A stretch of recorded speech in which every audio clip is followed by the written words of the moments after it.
Let's see the question.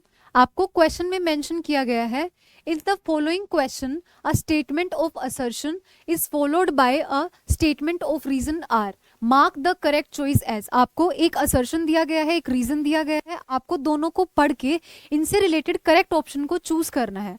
Assertion में बोला गया है the sebaceous glands is an example of exocrine gland. आपने ग्लैंड्स के अलग अलग बेसिस पढ़े होंगे, जिसमें एक बेसिस के हिसाब से ग्लैंड्स को डिवाइड किया जाता है।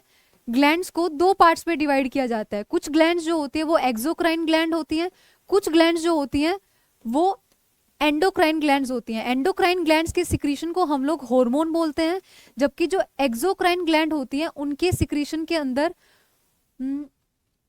अंदर अलग अलग टाइप के सिक्रीशंस को मेंशन किया जाता है। सिरोमिनस ग्लैंड्स जो होती हैं वो सिरोमिन रिलीज करती हैं। ये एक वैक्सी सब्सटेंस होता है, जैसे कि हमारे ईयर्स के अंदर प्रेजेंट जो ईयर वैक्स होती है वो सिरोमिनस होता है, वो सिरोमिन ग्लैंड से रिलीज होता है। तो इस वजह से सिरोमिन क्या होता है, एक वैक्सी सब्सटेंस होता है जो कि सिरोमिनस ग्लैंड्स के थ्रू रिलीज किया जाता है, और ये एक एक्सोक्राइन ग्लैंड है।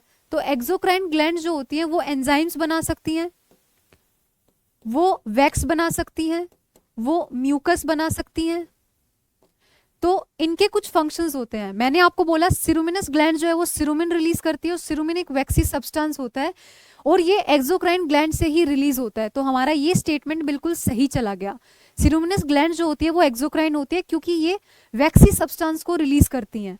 अब आपको इसके लिए रीजन दिया गया है, sebaceous glands released into secretion that is through the ducts of the tube और द ट्यूब्स। अब आपको ये पता होना चाहिए कि रीजन जो है, अगर हमने किसी ग्लैंड को एक्सोक्राइन बोला है तो डेफिनेटली उन ग्लैंड्स के अंदर डक्ट्स की प्रेजेंस देखने को मिलती है, क्योंकि जो एक्सोक्राइन ग्लैंड्स होती हैं इनको बोला जाता है ग्लैंड्स विद डक्ट्स। तो यहाँ पे डक्ट्स की प्रेजेंस होती है, जबकि जो हमारी एंडोक्राइन ग्लैंड्स होती है ये हार्मोन को रिलीज करती हैं, और यहाँ पे एब्सेंस देखने को मिलती है डक्ट्स की, इसीलिए इनको बोला जाता है डक्टलेस ग्लैंड।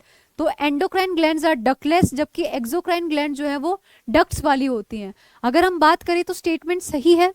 रीजन में ये लिखा गया है कि सिरोमिनस ग्लैंड्स एक्सोक्राइन इसलिए हैं क्योंकि इनके अंदर डक्ट्स प्रेजेंट होती है। तो रीजन भी बिल्कुल सही है, तो रीजन सही है। अब रीजन जो है वो असर्शन को सेटिस्फाई भी कर रहा है, तो इस वजह से हम ऑप्शन के थ्रू जाते हैं। Assertion A is true, reason R is true, reason R is correct explanation for the assertion. बिल्कुल सही बात है। एक्सोक्राइन ग्लैंड्स को एक्सोक्राइन इसलिए बोला जाता है क्योंकि इनके अंदर डक्ट्स प्रेजेंट होती हैं और ये डक्ट्स के थ्रू अपने सिक्रीशंस को रिलीज करती हैं। आपको असर्शन में सिरोमिनस ग्लैंड से रिलेटेड जो रीजन दिया है वो बिल्कुल करेक्ट दिया है। इस वजह से हमारे इस क्वेश्चन का आंसर भी क्या जाएगा, फर्स्ट, कि असर्शन और रीजन दोनों ट्रू हैं और the reason is the correct explanation for the assertion.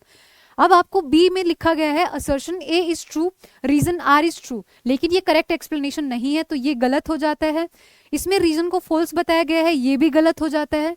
Next में दिया गया है असर्शन इज फॉल्स, तो असर्शन इज एग्जैक्टली करेक्ट। तो इस क्वेश्चन का आंसर चला जाएगा हमारा ऑप्शन नंबर 1।